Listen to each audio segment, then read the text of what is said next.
Our next speakers, we've got Oliver Hall, who is one of our partners and senior farm business consultants at Anderson's, and we're also joined by Andrew Mycock, who farms up in Buxton in Derbyshire. So welcome both of you. And Rusty, are you happy to sort of give us a bit of an overview of your farm as well at the moment? Yeah, so I've got 320 black and white dairy cows with 440 acre farm in the village. Most of it's in a ring fence, and then we've another 100 acres that we rent 6 miles away on an annual basis, but we've had that for the last 10 years. We're autumn block calving, so we start beginning of September and finish at Christmas. We're targeting about 7,500 litres per cow, trying to do basically with as much high quality forage, be that grazed grass or high quality silage and whole crop, and the moderate amount of concentrate. So we're feeding about 1.5 tons of concentrates, giving us a feed rate of about 0.21 kilos a litre, I think, at the moment, and aiming to keep purchase feed costs below 6p a litre. Got three full-time staff, so a herdsman, assistant herdsman, and a general farm worker, which probably undersells him a bit, really. Is more of a farm manager, second in command. He's very good at repairing. I've actually left him repairing the borehole, which is playing up at the moment. A few part-timers help, cover a bit of weekend and holidays and things like that. I've got a daughter who's currently at Harper Adams, who will probably eventually come back to the business, so she helps a bit as well when she's back home. Oh, perfect, okay. Brilliant. Over to you then, Ollie. Yeah, so if we just go on to my first slide and sort of have a look at how we're going to approach the numbers to start with. These are some theoretical sort of numbers, but sort of not far off what you might see on average if you're sitting down to do a budget at the minute. So the first thing really is, might not feel very nice at the moment in terms of where we are milk prices, but the best thing to do is get it all down on paper or all in a spreadsheet and actually look at it and understand it, and in terms of where you are. So standard sort of format really would be sort of laying out all your expected income, so not forgetting sort of milk as well as cull, calves, potentially any SFI payments and stuff like that, and then adding them into your budgeted output. At the minute, in this budget I've just stuck a 33p milk price. I think if we are at that point where we've reached the bottom of the market, you know, I think probably the safest thing to do is put at least the milk price that you're sort of going to get at the start of the financial year if you're doing April budget. So wherever your standard litre has fallen to by April, and then just leave that in there probably for 12 months. Yeah, there might be a recovery coming, but it's so hard to say when, and it's probably always easier to under budget rather than over budget. The culling calf income is now actually quite significant. Doing a lot of discussion groups recently in terms of benchmarking. You know, it's nearly up to sort of 7p a litre on some farms, or if not more, in terms of culling calf income. So we need to sort of put that in as well, and maybe with a little bit of caution, because you just never know what will happen to those prices at the same time. Stick everything in as you know it now. We're going to run through some stuff later on about where you might be able to make savings, but just stick everything in and see what it looks like. So in my budget here, I've ended up with a cost of production of 39.9p, which leaves me with a margin from my farming business of losing 1.9p a litre. You've got to remember then really the sort of post-profit expenses, and really then you've got to put your sort of expected draw-ins, your loan repayments that you might be making out of your business in, and the real big one really, which can be tricky when we've gone from such high prices to potentially low prices, is the tax bill from the year before. So the starting point from that would be, you know, a quick phone call with your accountant, quick tot up of where you are in terms of extra income you might have had in the previous year, and knock off all those tax deductible things that you might have bought, and start with a budgeted tax bill, because if you forget that, that is the thing that sort of can trip you up a little bit. So in my budget here, I've ended up with a deficit in the budget before I've sort of gone to town on looking at things I'm going to save and cut of a deficit of about 5.65 pence per litre, which times that up by whatever size business you might be, you know, it can be quite significant.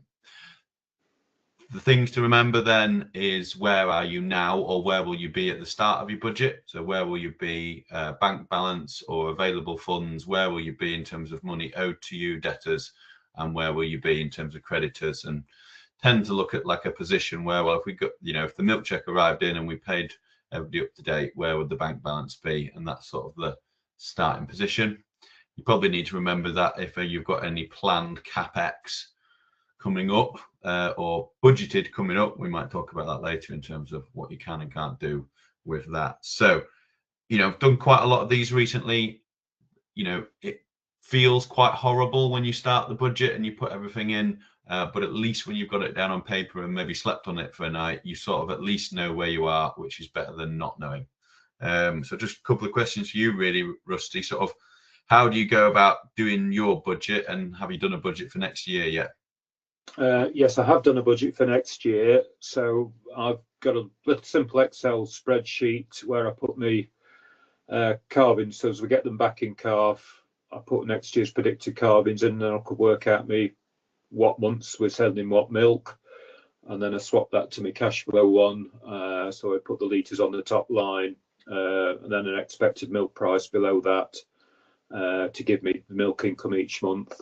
I like doing it that way because then we can quickly, we don't know what we're going to get paid next month, never mind it's 6 months. So at least we can keep, as we go along through the year, we can keep updating. It's very simple. As your milk price expectations become a bit clearer, you can quickly go and change that price. I mean, I've currently got 36 pence in for my, we're on quite high fat and protein, so it's given us quite a good base price. So we start with that. Because we've got a settled system, the milk cow numbers are the same, calving patterns roughly the same. A lot of the expenses are similar to previous years, so I tend to copy and paste last year's figures over, and then we just tweak them. You know, if fertilizer prices have gone up or down, we can tweak that a bit. Contractor prices tend to go up.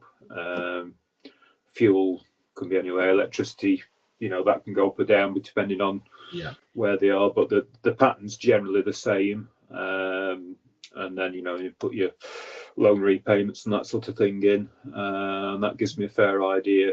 Plus I put any capex in, personal drawings and tax, what we think we're going to have to pay in tax. So I've got a rough idea where it'll be for next year, and so that's in next year's budget for December and January, July, what tax payments we'll be doing. Okay, that sounds good. So we'll move on then just to the next bit in terms of slides. So before we start cutting away at everything, I think it's important to remember that we are running, you know, cyclical businesses, supplying commodities, and we have good times and we have bad times. And sadly, it's our responsibility as the business owners to manage that. So I think the first thing is really just remember,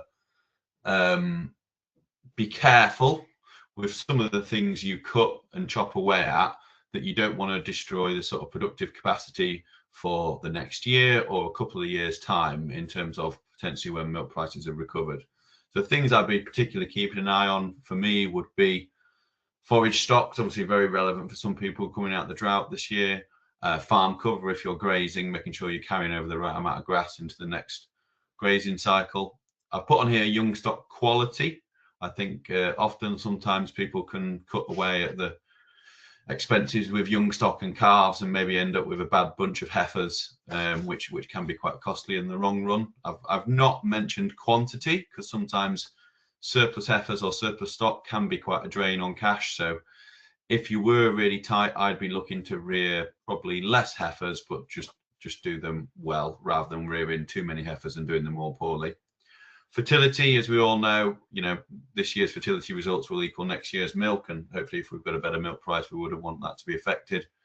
Cow condition, so not trying to rob from one year to the next year in terms of how fit the cows are, and they are where they need to be for your cycle of dairy farming, and then sort of soil and land issues, you know, those things that we wouldn't want to destroy in terms of future productive capacity.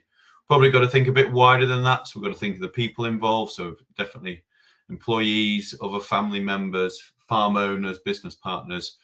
The first thing probably is to just make sure they understand what's going on. So communicate with them in terms of, well, look, this is where we are. We're getting a particularly low milk price, but these are the things we're going to try look after, which includes you.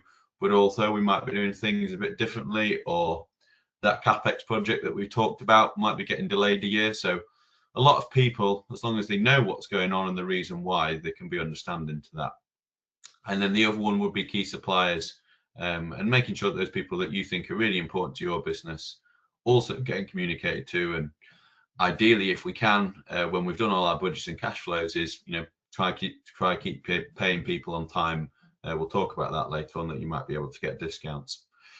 I've just, you know, Rusty, is there anything in your long and industrious farming career that you've cut and regretted it the previous year, or have you always managed to sort of be a bit gentle? Yeah, we're not too bad. I mean, what I'm really keen on is my forward cash flow and making sure I don't run out of money. That's absolutely the worst thing, is to run out of cash and not being able to pay people. We've just actually committed to, because of compliance, we're having to refurbish our silage pits, so that's committed expenditure. And you know, I've done a cash flow. I know when people are expecting to get paid, so I've got the funding in place, so I can draw down the extra cash when I need it. You know, and it's budgeted in, and we think we can get through that okay, as long as there aren't any nasty shocks in the build. But we think that's fairly straightforward. But yeah, I think the ultimate one, you know, if there is going to be a hole in the budget, you know, speak to your lender, get ahead of the game, and let them know that you want to, you know, I might need another 30, 40, 50 grand in X month because of this, but, you know, further down the line we can see it coming back again, and, you know, we can fill that hole later on. But, you know, if it's hopefully a short-term plug, at least if you know ahead, you're prepared for it, rather than scrabbling around at the last minute. Yeah, I agree, definitely. Yeah. Okay, well, we'll go on and have a look at the. Oh, sorry, Rusty, you go. Yeah, no, that was the main thing, really. Okay, well, we'll have a look. So the next slide is on basically starting. You know, you might have done a budget, and I think Rusty's, you know, a quick budget is better than no budget to start with, but sort of rolling over last year. But I think what we've probably got to do in terms of asks of us as managers of the business is we got to really aim for technical excellency. You know, so if there's something that's gone wrong in previous years, or something you know you could do better in previous years, it might not be as exciting to do it at a low milk price, but it's a really good thing to aim for, is pull out that good performance in a low milk price year, because it you know, it could save quite a bit of money, or it could make the margins look that little bit better, which just eases that tricky budget. So for me, I'd be, you know, having a look at that feed rates and the sort of yield from forage for your system, and making sure that, look, we should be aiming to still make really high quality forage where we can, and get those feed rates about right for this new milk price.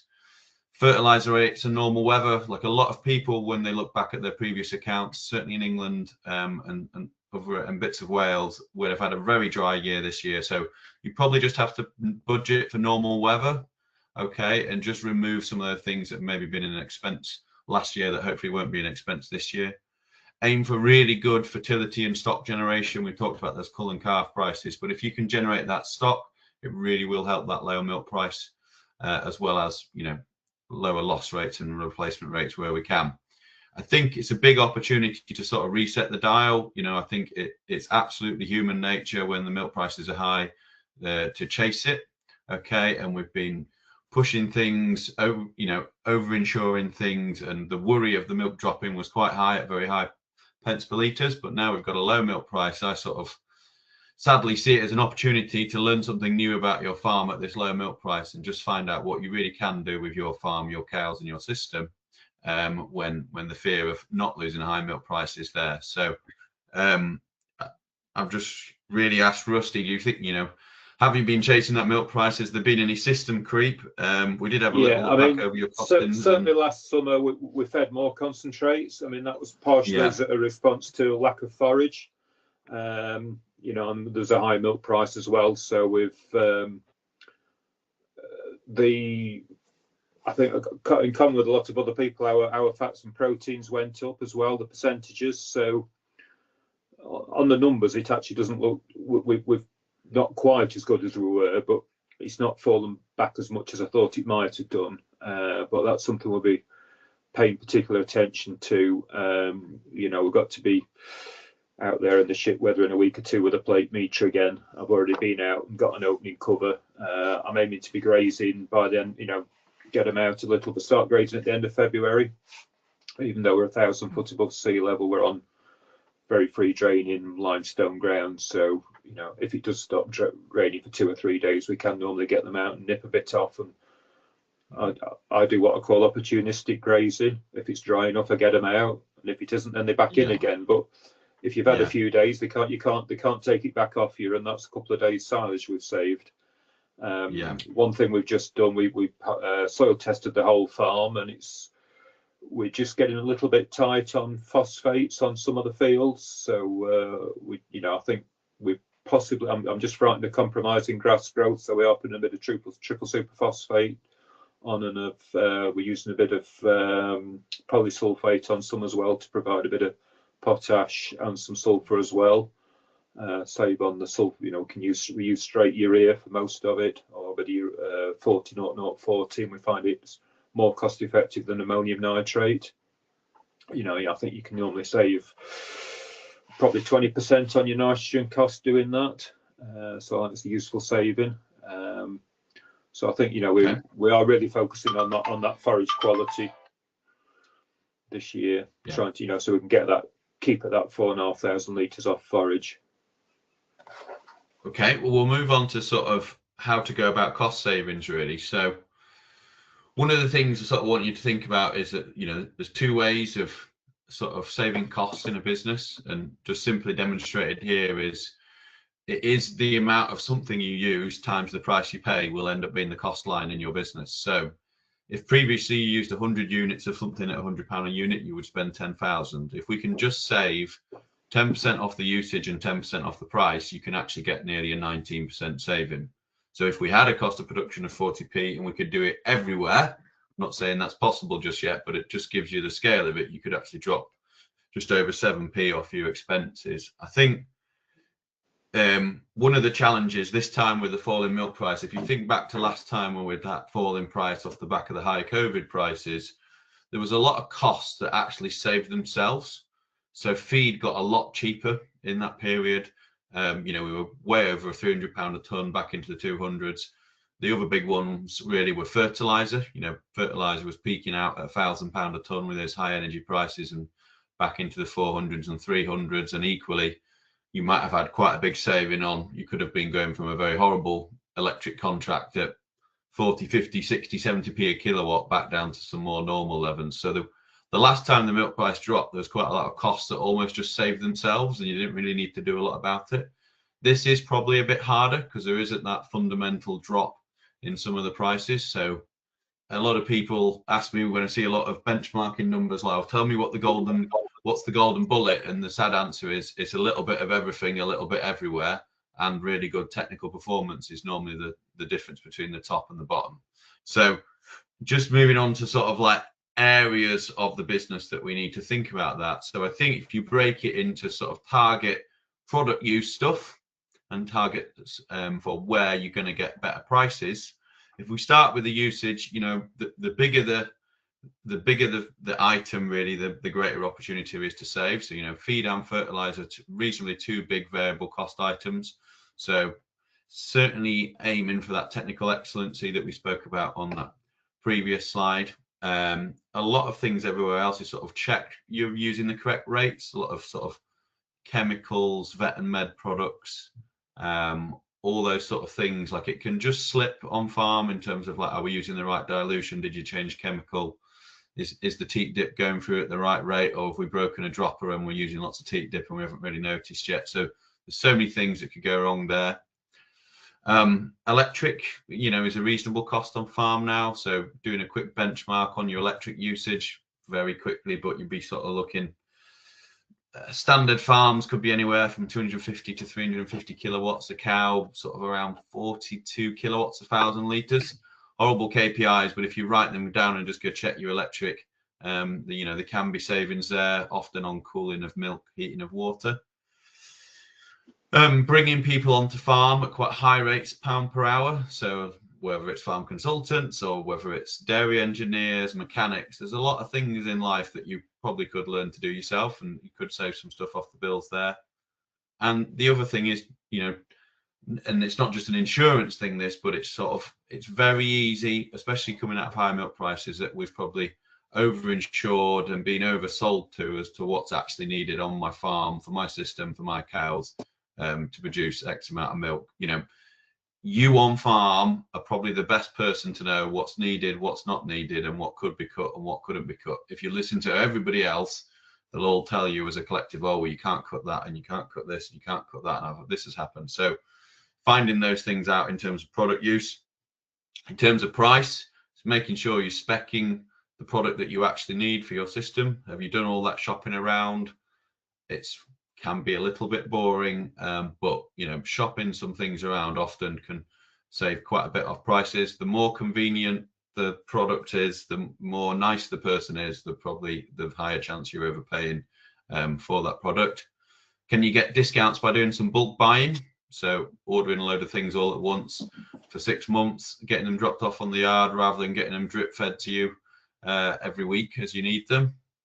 Pay on the day discounts. You know, if you've done all your budgets and then you've got the right amount of cash available in the bank, you know, you might be able to get some discounts for really good payment terms. And at the end of the day, it might be cheaper to get those discounts and pay the interest than it is to sort of slow pay people. And again, potentially direct debit discounts. So always asking those questions in terms of price.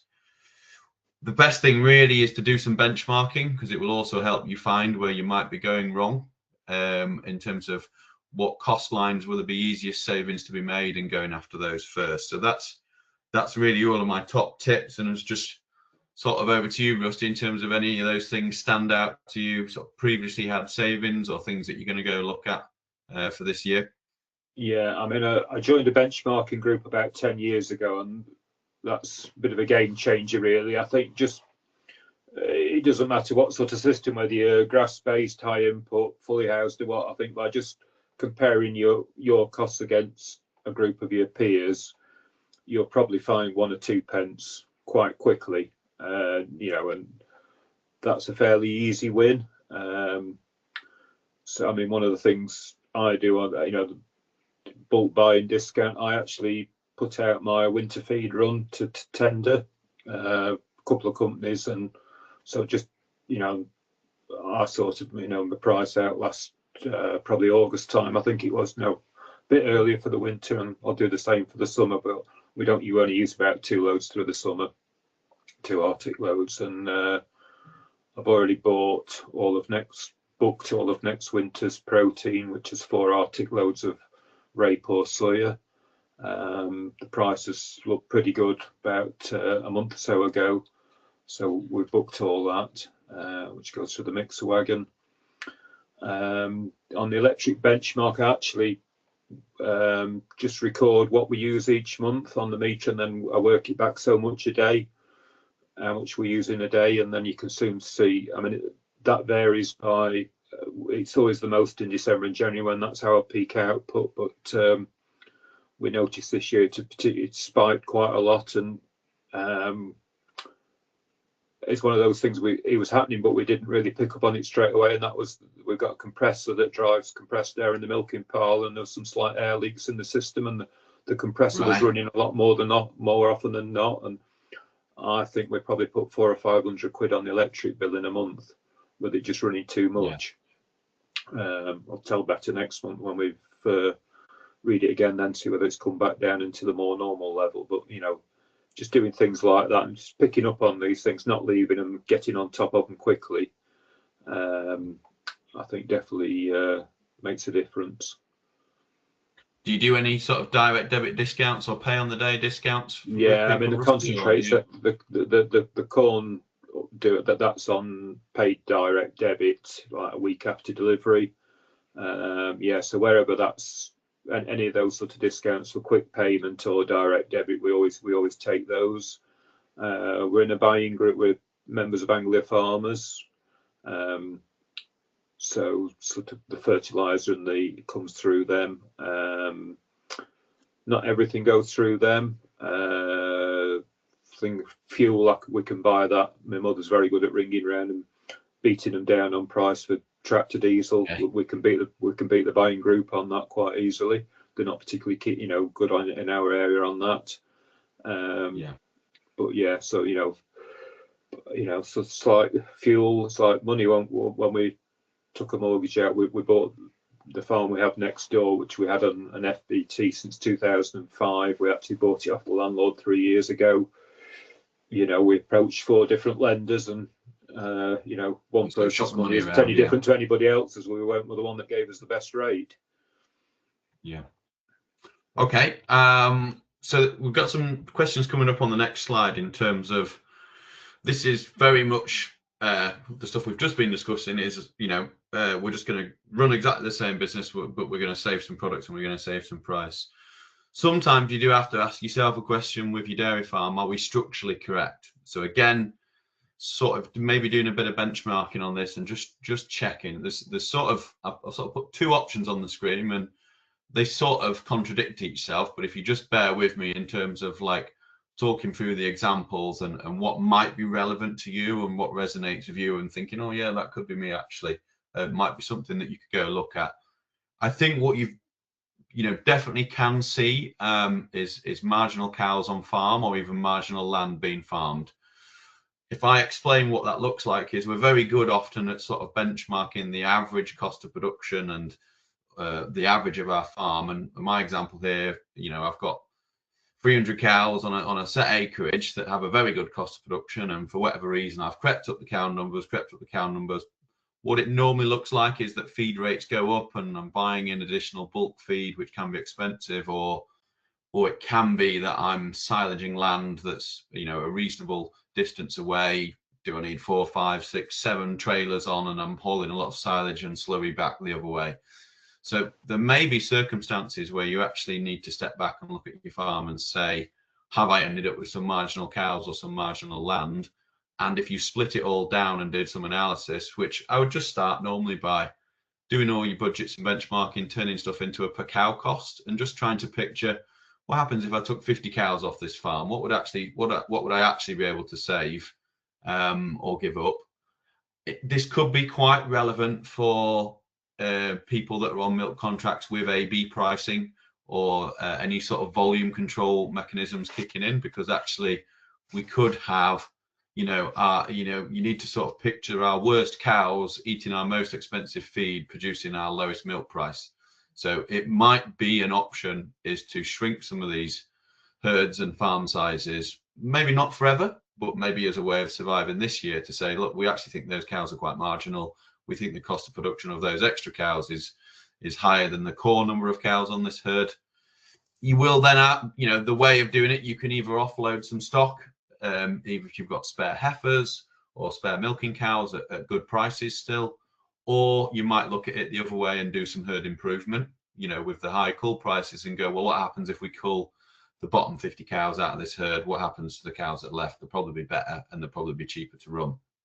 So you've got a couple of options there. So I think it's worth looking at if some of those things resonate with you. In terms of the marginal land, I've definitely seen people, they sort of expand, and we take on land and it's so far away, and it might be quite poor land and the rent's quite high and it doesn't yield much, and we divide it all out because we actually end up harvesting silage off 10 different locations all on the same day. We never check the yields. You might actually find you've got some land with the renting and the yield you get, that actually, when you look at the cost per ton of fresh weight or per ton of dry matter, is actually very expensive. I've done it before where some of that forage coming off long hauls at low yields and expensive contractors is more expensive than concentrate or simple bulk feed. So you have a little question why we're doing it. It's not in a farmer's nature normally to shrink the size of the business, but I do want you to make you aware, look, it can be done, and it might be the right thing to be certainly done this year if that's the case. On the other side of the coin, you often see businesses where you've got a set amount of overheads, and this is a trick that our industry has done multiples of times, is expand and you shrink the overheads by diluting those sort of overhead costs of production. So particularly can be, you know, if you've got a certain size of family outside and an army of people and an army of equipment, and you know that expansion can either come through cow numbers or it might just come through better technical performance. It also might be one of the things that when you're doing your budget, you know, you do maybe have to bear in mind.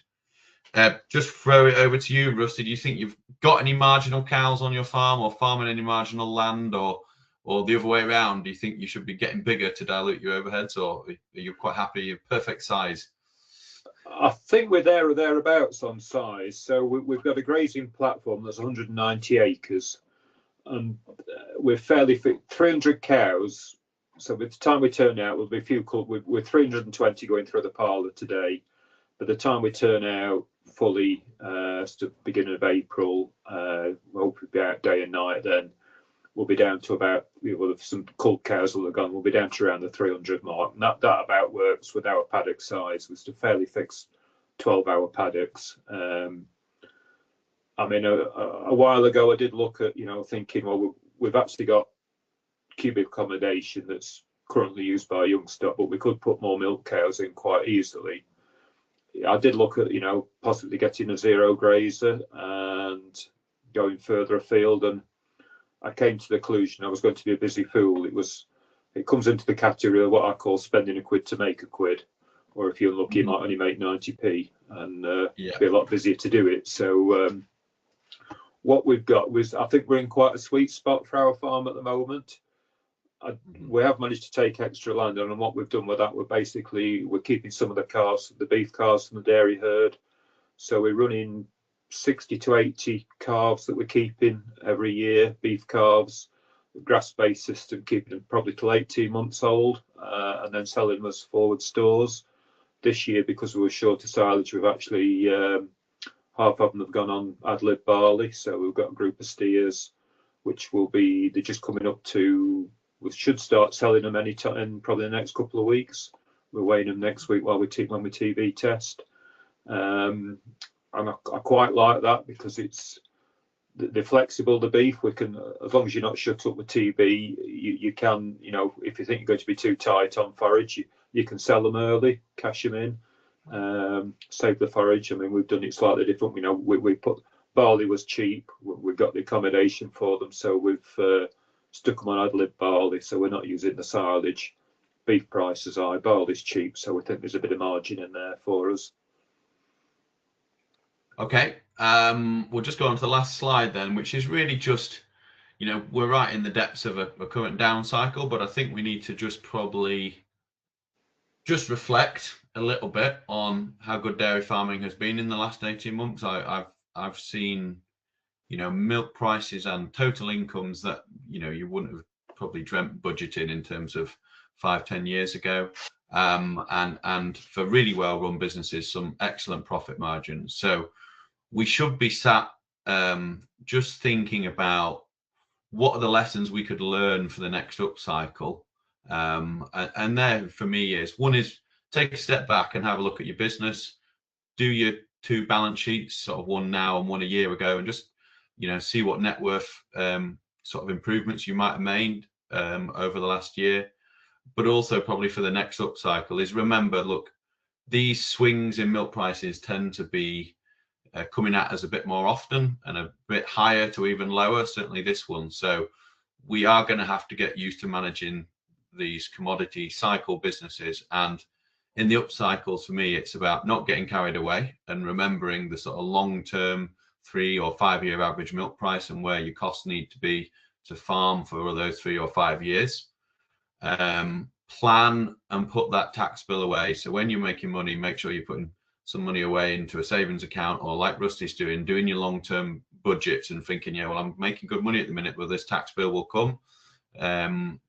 Trying to get your current assets and liabilities in really good shape. So making sure that when times are good, you know, get those creditors paid off, get those overdrafts down, even get into some positive cash balances, so that you've got a bit of buffer to carry into these bad years.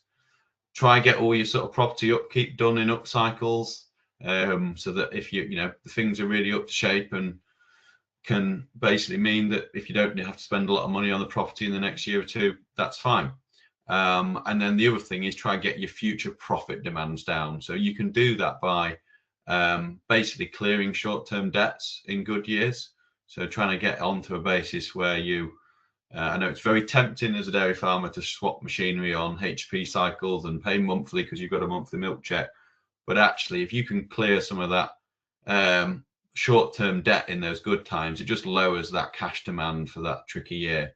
I think we've probably been quite lucky, certainly in the dairy and livestock sector, that we've had, you know, quite a tricky weather year in some areas of the country, but we've had it at high prices. I know from colleagues in Anderson's that do arable budgets, it has not been as easy. They've had a hard weather year and a tricky harvest in terms of production from the previous plantings on low prices. And I think if we got caught with low prices in a tricky weather year, we need to be ready that we can handle that in terms of resilience in our business. I'm conscious of a bit of time, so we probably might just go straight to questions, if that's all right, Laura. No, that is perfect timing. We've had quite a few questions come in. I'm actually going to jump back to one for Susie that we had that came in early on. So Susie, this one actually came in about the current market environment. Does the liquid market still work for producers, or does it need a bit of a fundamental reform? Sorry, it's a very big question to pose to you. It's a very big question. Yeah, I think it's probably variable, isn't it? Because there's parts of the liquid market which, you know, people on line contracts where, you know, actually that seems to be working really well, but it's those parts of the liquid market that aren't, that are struggling. So I think there are some challenges, and I think particularly that's been borne out by what's happening with fats values at the moment, which is driving a lot of that. Yeah, I think that really this is the first challenge that we've had of the you know, change in regulations, the AHDB regulations as well. So it'll be interesting to see how that kind of plays out over time.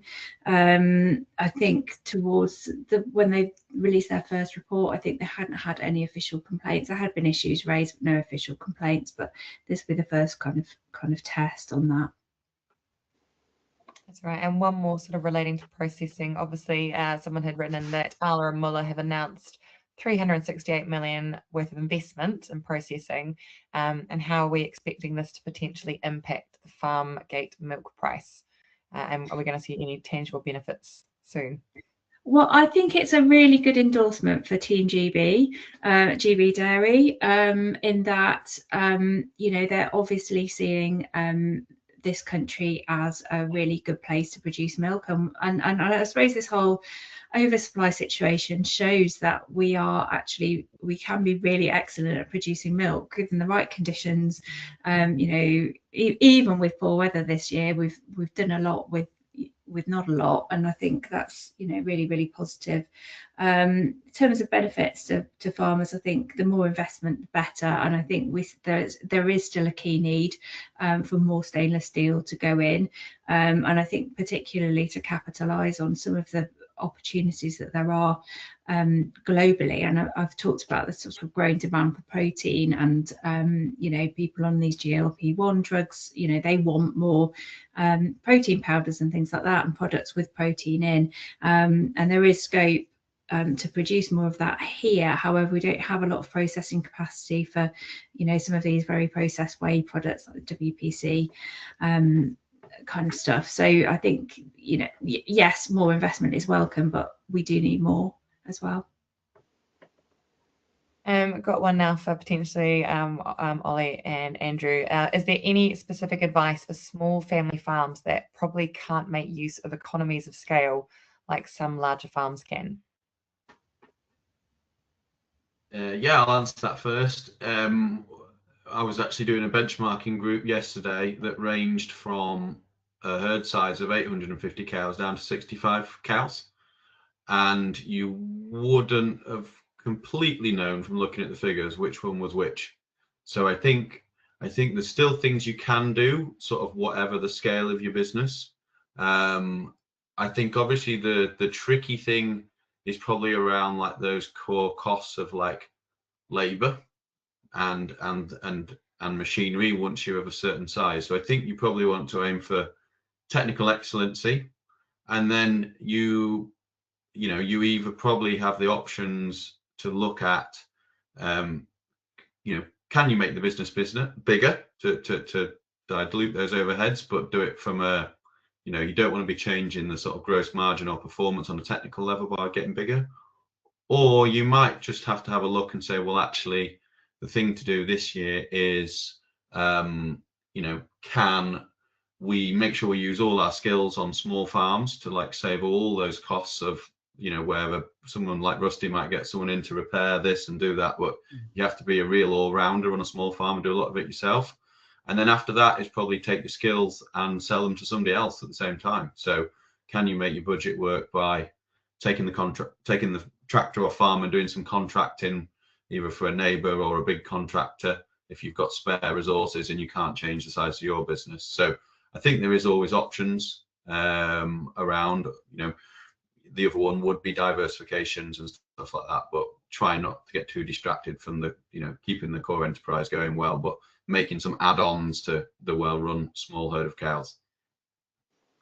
That's fun. Again, oh, sorry, Andrew. Yeah, the one thing I can't really do is cut my labour cost if I keep the same staff in place. Because it's a low milk price year, they're not going to take less for the wages. I mean, in fact, there's been quite a lot of wage inflation over the last few years. That's not reversible. That's going to keep going only one way. If it's all your own labour, you might not like it, but you've got the ability possibly to live on less. That's one thing I can't cut is the labour costs. I don't really have that option. Okay, back to you, Laura. No, and it was really interesting at an event yesterday. They were mentioning just how many farms are actually sort of operating below the living wage. So you've brought it up, but it is potentially a reality that we're seeing on farms during tight milk price periods. The other question we had come through around sort of costs was actually sort of looking at the other end of the scale. Someone had messaged in saying that they run a higher yielding herd. They're fully housed. They've got significant fixed overheads, especially feed contracts, housing, finance. So they can't reduce these costs in line with the milk price without compromising production or cow, and again, sort of staff costs. So what practical strategies can businesses like these do to protect their cash flow and sort of try and remain profitable during these prolonged periods with sort of a unstable milk price? Mm-hmm. I think for me, you'd start with the benchmarking. So there's always some things in businesses that can be improved. So I would start with the benchmarking, have a good look at that, see what your opportunities are, benchmarking. I think that technical excellency mark. So there's always probably something that's not gone as well the previous year that we could aim to get better this year that will help that budget. After that, you've one is you've got to have a system check. Am I running the right system for the assets I've got? Then you've probably got to have a whole debate about marginal cows, marginal land, and then once you've done all that, you're down to sort of, well, we've looked at everything. We're down to sort of hardcore funding options basically. So making sure you get really ahead of this curve in terms of get your budgets done, approach lenders that if you think, look, this was a really good business back in 2025, this made really good money, I just need to get through 2027. Lenders will back good businesses with good business plans to get through a downturn to come out the other side. I think where you've probably got to be really honest with yourself is look at your cost of production versus your 3 or 5 year average milk price. And if it was that you just made a very small profit in 2025 at very high prices, probably structurally your business isn't correct. And so that's a harder conversation to have. And, that is normally where lenders will maybe not back businesses, is when they go, well, actually, if you have a look in 2025, you only made this level of money. That is probably not enough given on how high the milk price was. And so you structurally have to look really hard at businesses then. The only comment I'd make is focus on profit, not yield. There isn't there's a very poor correlation between yield per cow and profit per cow. Get the yield thing out of your head. look at what's going to be what's the most profitable system for your farm. It may be it may be a very high yielding system, but say like Ollie, it's got to be technical efficiency has got to be really, really good. Brilliant. Another question that had come through was, is the high beef price encouraging people to cull cows or keep cows longer to get the extra calf? And obviously that's led to longer lactations and potentially more milk. Might be for you. I think it's a double-edged sword, actually, and you're seeing that in America. You're definitely seeing that in America, where they've probably got even higher calf prices than we have. I think the interesting things probably going into this spring will be, calves will be cheaper to rear. In theory, milk powder is getting cheaper. And also, I know a few people that are thinking, oh, I'm on an AB contract, and one of the solutions is to actually, rather than sell milk to a milk buyer at a low price, I'll put it into a calf. And so I'm a bit on the fence, really, of where calf prices might go this spring. But I think my gut is that they're going to probably stay quite strong. So I think it's a double-edged sword. But normally, Susie was showing the cull prices there. We're pulling the cows out of the system. You didn't really show it, Susie, but I've seen it on the AHDB slide pack elsewhere. Is that the very interesting one is that heifer numbers are also at an all-time low in the country.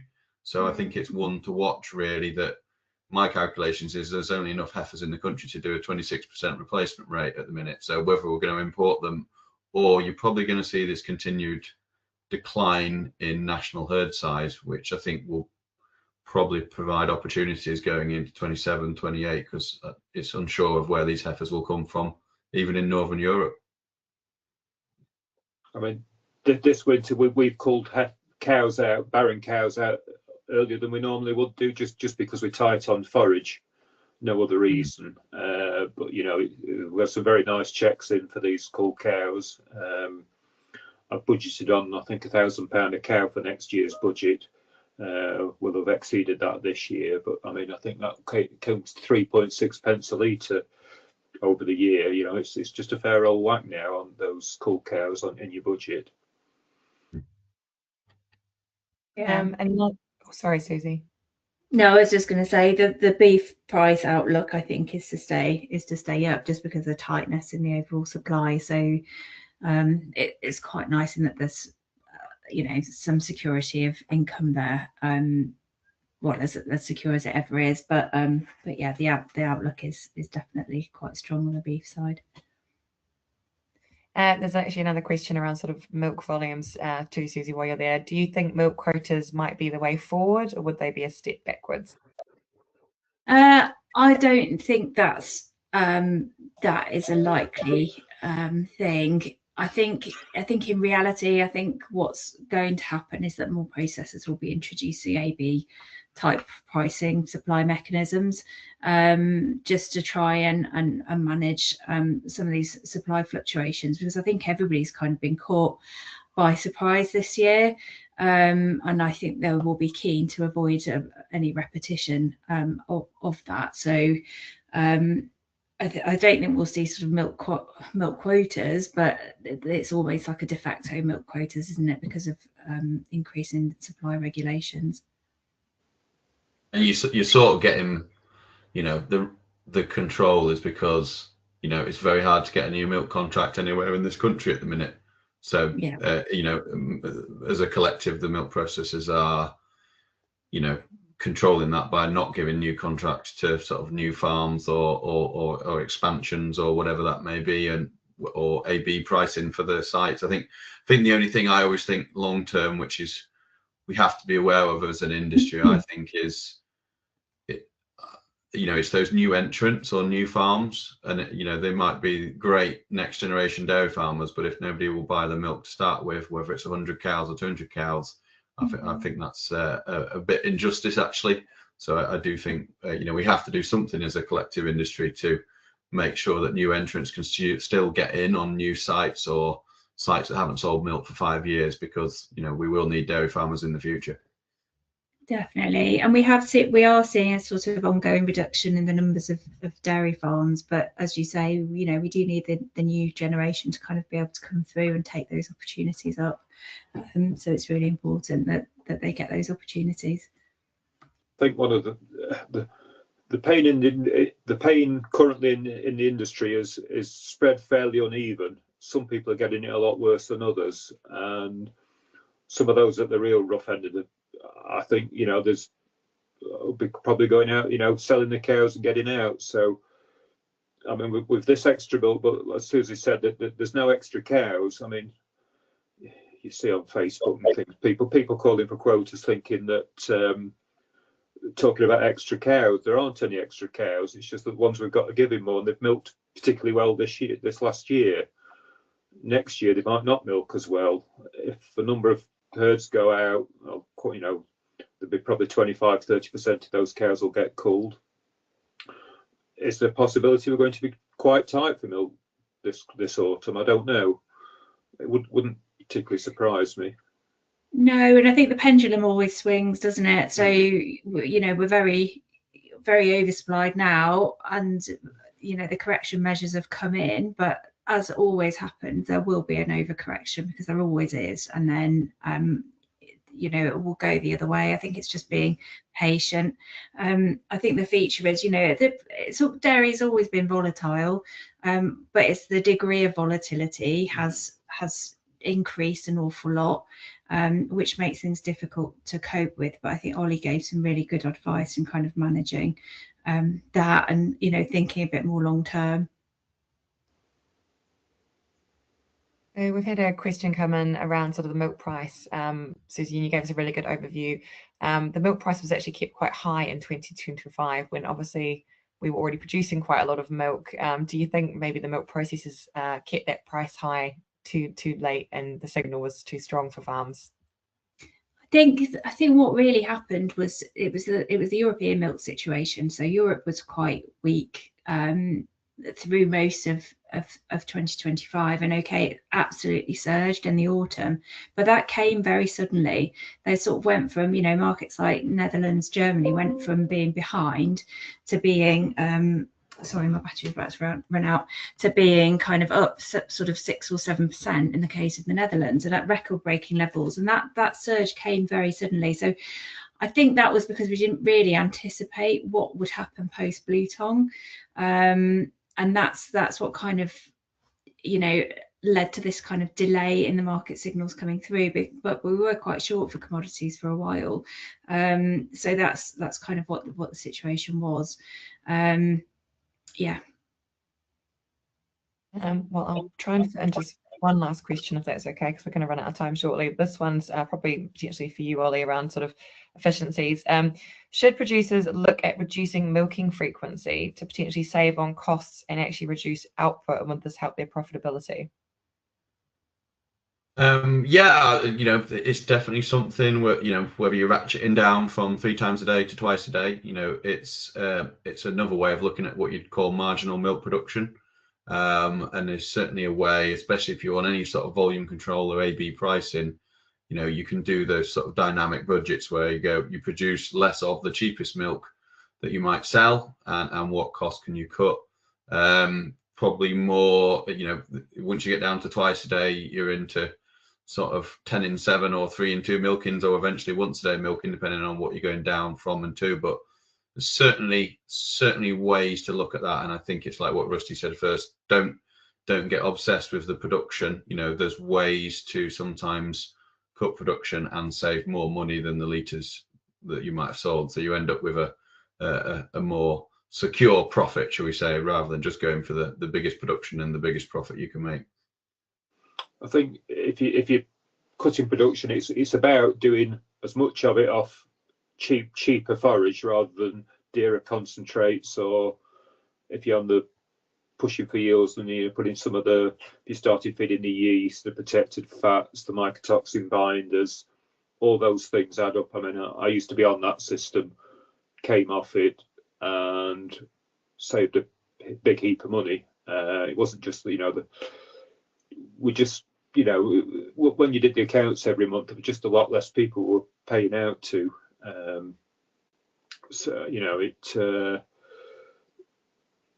I thought we might have an easier life but make the same money. We had an easier life and made more money.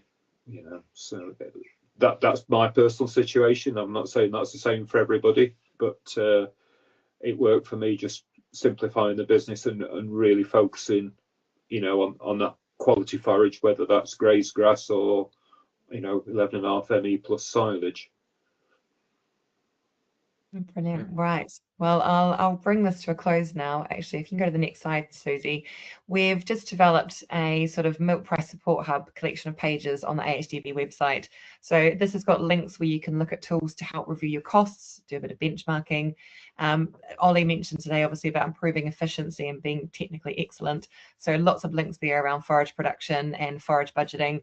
And again, we've got information around, you know, your milk contract, so milk price calculators, looking at your contract, looking at production, and where you best use your constituents to make that profit. We've got plenty of tools and data, and there's also other sort of videos, podcasts, and publications that we've got on the AHDB website. So scan the QR code or visit www.ahdb /milk price support hub. But all of this will be sent up in a follow-up email to attendees. Well, I just wanted to draw this to a close just to say thank you to all of our speakers. We've had 3 great speakers. We've covered a range of topics looking at sort of changes in the milk price, but I think Susie's hopefully offered a glimmer potentially towards the end of the year, with prices potentially rising. And again, I think one of the things that I took from you, Ollie, was actually saying that in every challenge is potentially opportunity. So listening to sort of Rusty talking about benchmarking and knowing your numbers, I think it's really key to understand your business, and hopefully from these challenges we can get stronger businesses. So thank you everybody for attending, and yeah, follow us more on AHDB YouTube, where you'll find this recording and other information around any technical or milk price issues. Thank you.